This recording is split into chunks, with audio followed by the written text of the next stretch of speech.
ازيكم يا احلى بنات في الدنيا؟ عاملين ايه؟ وحشتوني جدا جدا. الحلقه دي مهمه جدا جدا يا بنات، هنتعلم فيها حاجات لازم تعمليها بعد العاده الشهريه عشان ترجعي تصلي مره تانية. فيلا بينا، حطوا لايك للفيديو ده وانزلوا اكتبوا لي احلى تعليق منكم، لان تعليقاتكم بصراحه تديني طاقه كده. وهاتي ورقه وقلم عشان هكلمك عن حاجات مهمه جدا وخطوات لازم تكتبيها علشان ما تتلخبطيش فيها. يلا بينا نبدا على طول. اول حاجه عايزاكي تعرفيها ان احنا كمسلمين لازم نغتسل بعد الحدث الاكبر اللي هو زي العاده الشهريه، فما ينفعش بعد العاده الشهريه تدخلوا تاخدوا شاور او تاخدي دش كده وتغسلي جسمك وتقولي انا كده خلاص بقيت تمام وهرجع اصلي مره تانية. ازاي اعرف ان العاده الشهريه انتهت يا هنادي؟ في البداية كده بيكون في شوية لخبطة، فما بتبقيش عارفة ان العادة الشهرية انتهت، خصوصا ان انتوا لسه بتكونوا صغيرين. طبعا انتوا عارفين ان شكل النزيف في وقت العادة الشهرية بيفضل بقى يوم 2 3 على حسب انتي بتجيلك العادة الشهرية كام يوم.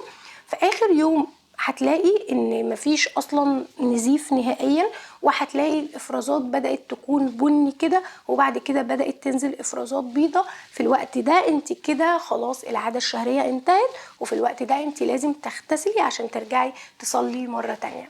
احنا عندنا الاغتسال على سنة الرسول صلى الله عليه وسلم، زي الرسول صلى الله عليه وسلم ما كان بيغتسل وزوجاته. اول حاجه عندنا في الاغتسال هي النيه، ان انت تكوني ناويه اصلا من جواكي ان انت داخله تطهري او داخله تغتسلي من الحدث الاكبر اللي هو العاده الشهريه، تكون عندك النيه دي وانت داخله تاخدي شاور. تاني حاجه بقى انك تقولي بسم الله الرحمن الرحيم في سرك، تقولي بسم الله الرحمن الرحيم وتبداي بقى في الخطوات اللي هقولك عليها. اول حاجه هتغسلي ايديكي 3 مرات، وبعد كده بنغسل المنطقة الحساسة علشان لو فيها أي بواقي مكان العادة الشهرية بننضفها كويس جدا بمية فترة بس يا بنات. وبعد كده نرجع نغسل ايدينا بصابون او بنرجع نغسل ايدينا بشاور جل. بعد كده هتتوضي وضوءك للصلاة، تتوضي وضوءك للصلاة عادي جدا، اللي هو احنا بنغسل ايدينا 3 مرات، بعد كده الاستنشاق والمضمضة، الغسل الوجه 3 مرات، بعد كده بتغسلي ايديكي لحد الكوع 3 مرات برضو، وبعد كده بتمسحي على شعرك وودانك، بتتوضي وضوءك كأنك هتصلي بالظبط ما عدا رجليكي. سيبي رجليكي علشان دي هتكون اخر خطوة احنا بنعملها. الخطوة اللي بعد كده بنبدأ ناخد مية على شعرنا ونغسل فروة شعرنا كويس جدا، ونوصل المية لفروة الشعر والشعر 3 مرات. يعني انا ببدأ اغسل شعري وامسك صوابعي كده يا بنات، وابدأ اغلغل المية جوه فروة الشعر علشان المية توصل في فروة الشعر، واتأكد ان المية وصلت 3 مرات برضو يا بنات علشان المية توصل وتطهر شعرك. بعد كده بنبدأ بالجنب اليمين، بتغسلي الجنب اليمين كويس جدا، بتوصلي المية فيه لكل مكان، حتى الاماكن اللي ما بيوصلهاش مية بسهولة بتوصلي لها مية وتتأكدي ان المية وصلت الجنب اليمين. وبعد كده بنبدأ على الجنب اليسار يا بنات، بنغسل الجنب اليسار واحنا تحت الدش كده، يعني الموضوع مش معقد خالص. احنا بنبدأ نغسل جنبنا اليسار تحت الدش كده ونوصل المية. اهم حاجة في الغسل ان انتي توصلي المية في كل مكان في جسمك، تحت الابط، الاماكن اللي ما بتوصلهاش مية بسهولة. بعد كده بتقفي تحت الدش كلك من اول شعرك لحد رجليكي. بعد كده بتغسلي رجليكي زي ما بتغسليها وانتي بتتوضي كده، عشان احنا ما غسلناهاش واحنا بنتوضى. اخر خطوه في الغسل ان احنا بنغسل رجلينا، وبعد كده بتكوني تميتي الغسل على سنه الرسول صلى الله عليه وسلم. اول حاجه وهي النيه يا بنات، وبعد كده بتسمي الله وتبداي في الخطوات. اول خطوه انك هتغسلي ايديكي 3 مرات، بعد كده بتبداي تغسلي المنطقه الحساسه كويس جدا وتنضفيها، وبعد كده يا بنات بترجعي تغسلي ايديكي تاني شاور جل بالصابونه عادي جدا، وبعد كده بتتوضي وضوءك كأنك هتصلي ما عدا رجليكي.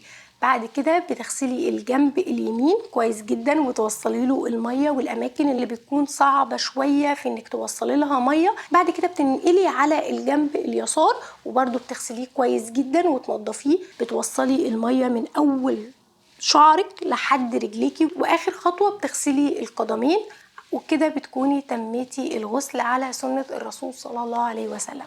بعد كده عايزه تكملي بقى الشاور بتاعك انك تغسلي شعرك بالشامبو او تغسلي جسمك بالشاور جل، فعادي جدا يعني كملي الشاور بتاعك عادي جدا. بس في الاول لازم تعملي الخطوات اللي انا قلتلك عليها دي علشان ترجعي تصلي مره تانية وعلشان تكوني اغتسلتي. بعد كده بنات النصيحه اللي بعد كده مهمه جدا عشان عارفاكم صغيرين فممكن ما تاخدوش بالكم من الحاجه دي، ان اللبس اللي انت كنت لابساه خصوصا اللبس اللي بيكون لامس جسمك مباشره ما ينفعش ترجعي تلبسيه. يعني ما ينفعش تدخلي تغتسلي وتعملي كل الخطوات اللي انا قلتلك عليها وبعد كده ترجعي تلبسي اللبس اللي انت كنت لابساه وقت العاده الشهريه اللي انت لسه قلعاه. فما ينفعش خالص غير لما يتغسل بالميه والصابون طبعا وبعد كده تلبسيه عادي جدا.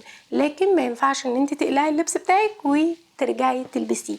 اخر نصيحه عايزه ودي حاجه انا اتعلمتها لما كبرت فعشان كده عايزه اقولها لكم. قبل العاده الشهريه بنكون ملتزمين جدا في الصلاه، بعد العاده الشهريه بنبدا نكسل لان احنا بقالنا 5 ايام او 6 ايام او على حسب هي بتجيلك كام يوم يعني العاده الشهريه ما بنصليش. فلما بنرجع نصلي مره تانية بيبقى الموضوع تقيل شويه. فالحاجه اللي بتساعدني ان انا ارجع اصلي ان انا اول ما بغتسل بطلع على طول اصلي ركعتين لله، حتى لو ما كانش في الوقت ده وقت للصلاة بصليهم بنية ان انا التزم في الصلاة مرة تانية وربنا يديني القدرة كده ان انا التزم بالصلاة.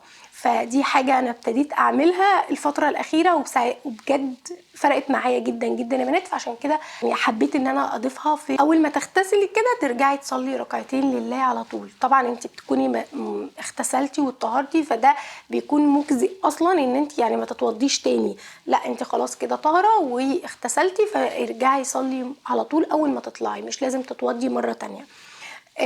صلي ركعتين بنية بس ان انت ترجعي تلتزمي بالصلاة. لو الوقت ده مش وقت ما انت اغتسلتي الوقت ده مش مناسب ما جاش معاه ظهر ما جاش عصر ما جاش مغرب فانت ممكن تصلي ركعتين لله كده بنية ان انت تلتزمي بالصلاة تاني لحد ما هتيجي العادة الشهرية وهنوقف برضو 5 أو 6 ايام على حسب العادة الشهرية ما هتجيلك كام يوم. بس صدقيني لو عملتي كده هتفرق معاكي جدا جدا وهتخليكي تلتزمي بالصلاة. وبكده نكون اتعلمنا مع بعض ازاي نغتسل بعد العادة الشهرية لان دي حاجة مهمة جدا جدا يا بنات لازم تتعلموها ولازم تعملوها. بالنسبة للبنات اللي ما كانتش تعرف الاغتسال فربنا ما بيحاسبش على حاجة انتي ما كنتيش تعرفيها، فمن اول ما وصلتك المعلومة وشفت الفيديو ده فانت كده خلاص بتتحاسبي بقى. فانت من الشهر الجاي او من دلوقتي اول ما تخلصي العادة الشهرية على طول تدخلي تعملي الخطوات دي وتغتسلي بعد العادة الشهرية لان دي حاجة مهمة جدا جدا يا بنات